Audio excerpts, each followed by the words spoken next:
തിരുവനന്തപുരം തട്ടത്തുമലയിൽ ഇന്നലെ മറിഞ്ഞ ഇന്ധന ടാങ്കർ ഉയർത്തി മാറ്റിയിട്ടുണ്ട്. ഇന്ന് പുലർച്ചെ 5 മണിയോടെയാണ് ടാങ്കർ ഉയർത്തിയത്. കൊല്ലത്ത് നിന്നെത്തിയ പ്രത്യേക ക്രെയിൻ ഉപയോഗിച്ചാണ് ടാങ്കർ ഉയർത്തിയിരിക്കുന്നത്. 24 മണിക്കൂർ നീണ്ട പരിശ്രമത്തിനൊടുവിലാണ് ടാങ്കർ ഉയർത്താൻ സാധിച്ചത്. റിനു സീതർ തന്നെ നമുക്കൊപ്പം ചേരുന്നു.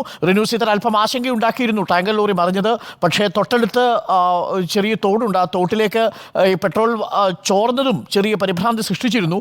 പക്ഷേ വലിയ കുഴപ്പങ്ങളൊന്നുമില്ലാതെ ഇപ്പോൾ സുരക്ഷിതമായി തന്നെ ടാങ്കർ ഉയർത്താൻ സാധിച്ചിട്ടുണ്ട്. ആദ്യഘട്ടത്തിൽ ഉയർത്താനുള്ള ശ്രമം പരാജയപ്പെട്ടു പോവുകയായിരുന്നു. പക്ഷേ 24 മണിക്കൂറിന് ശേഷം ടാങ്കർ പൂർണ്ണമായിട്ടും കരക്കെത്തിച്ചു. ടാങ്കർ അവിടെ നിന്ന് നീക്കം ചെയ്തോ?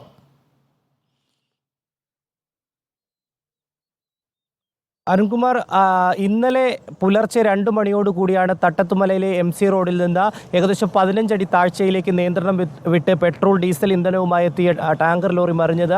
ആ സമയം മുതൽ 2 ക്രെയിനുകൾ ഉപയോഗിച്ചുകൊണ്ട് ഈ ടാങ്ക് ഉയർത്തുവാൻ വേണ്ടി ശ്രമിച്ചെങ്കിലും ഒരു രീതിയിലും നടന്നില്ല.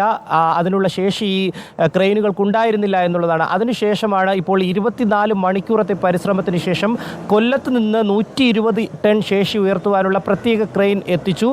അതിനുശേഷം ഇന്ന് പുലർച്ചെ 5 മണിയോടുകൂടി ഈ ടാങ്കർ ഉയർത്തി റോഡിലേക്ക് മാറ്റിയിരിക്കുന്ന ഒരു കാഴ്ചയാണ് നമുക്ക് കാണാൻ കഴിഞ്ഞത്. അവിടെ നിന്ന് ലഭിക്കുന്ന ആ വിവരവും അങ്ങനെയാണ്.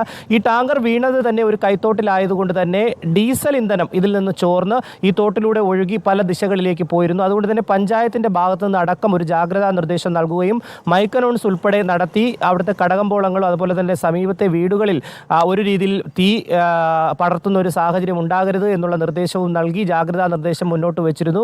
ഒപ്പം വലിയ ഗതാഗത തടസ്സവും ഉണ്ടായിരുന്നു. 24 മണിക്കൂർ ഫയർഫോഴ്സും അതുപോലെ തന്നെ അവിടുത്തെ പ്രാദേശിക പഞ്ചായത്ത് അധികാരികൾ ഉൾപ്പെടെയുള്ള ഒരു പരിശ്രമത്തിൻ്റെ ഫലമായി കൂടിയാണ് ഇപ്പോൾ 24 മണിക്കൂറിന് ശേഷം ഒരു രീതിയിലും ഈ ക്രെയിൻ ആദ്യഘട്ടത്തിൽ കൊണ്ടുവന്ന് ഈ ടാങ്കർ ഉയർത്തുവാൻ വേണ്ടി വലിയ പരിശ്രമങ്ങൾ നടത്തി, മണിക്കൂറുകളോളം നീണ്ട പരിശ്രമങ്ങൾ നടത്തി. പക്ഷേ ഒരു രീതിയിലും അത് ഫലം കണ്ടില്ല എന്നുള്ളതാണ്. അതിനുശേഷമാണ് ഉന്നത ഫയർഫോഴ്സ് ഉദ്യോഗസ്ഥർ ഉൾപ്പെടെ സ്ഥലത്തെത്തുകയും ഇത്തരം കൊല്ലത്ത് നിന്ന് പ്രത്യേകിച്ച് ഒരു ക്രെയിൻ എത്തിക്കുകയും 24 മണിക്കൂർ ഈ തോട്ടിലായതുകൊണ്ട് തന്നെ ഈ ടാങ്കർ ഉയർത്തുന്നതിന് വലിയ രീതിയിലെ ബുദ്ധിമുട്ടുകളുണ്ടായിരുന്നു.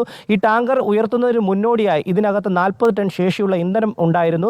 അതുകൊണ്ട് തന്നെ ഈ ഇന്ധനം മറ്റൊരു ടാങ്കർ ലോറി വന്ന് പമ്പ് ചെയ്ത് ഈ 2 ഇന്ധനവും ഈ ടാങ്കറിലേക്ക് മാറ്റേണ്ടതായിട്ടുണ്ട്. ഒരു അറയിലെ ഇന്ധനം തന്നെ 5 മണിക്കൂറോളം വേണ്ടി വന്നു മറ്റൊരു ടാങ്കറിലേക്ക് പമ്പ് ചെയ്ത് മാറ്റാൻ. അങ്ങനെ 2 ടാങ്കിലെയും ഇന്ധനം, ശേഷിച്ച ഇന്ധനം മാറ്റിയതിന് ശേഷമാണ് ഈ ട്രക്ക് 120 ടൺ ശേഷി ഉയർത്തുന്നതിനുള്ള ക്രെയിൻ ഉപയോഗിച്ച് ഉയർത്തി ഇപ്പോൾ റോഡിലേക്ക് മാറ്റിയിരിക്കുന്നത്. ഇവിടെ നിന്നും ഈ ടാങ്കർ ഇതുവരെയും മാറ്റിയിട്ടില്ല. അരുൺകുമാർ. ഓക്കെ, റിനു ശ്രീധറാണ് വിവരങ്ങൾ നൽകിയത്. തട്ടത്തുമലയിൽ ഇന്നലെ പറഞ്ഞ ഇന്ധന ടാങ്കർ ഇപ്പോൾ ഉയർത്തി മാറ്റിയിട്ടുണ്ട്. 24 മണിക്കൂർ നീണ്ട ശ്രമത്തിനൊടുവിലാണ് ആ ടാങ്കർ ഉയർത്തി മാറ്റാൻ സാധിച്ചത്.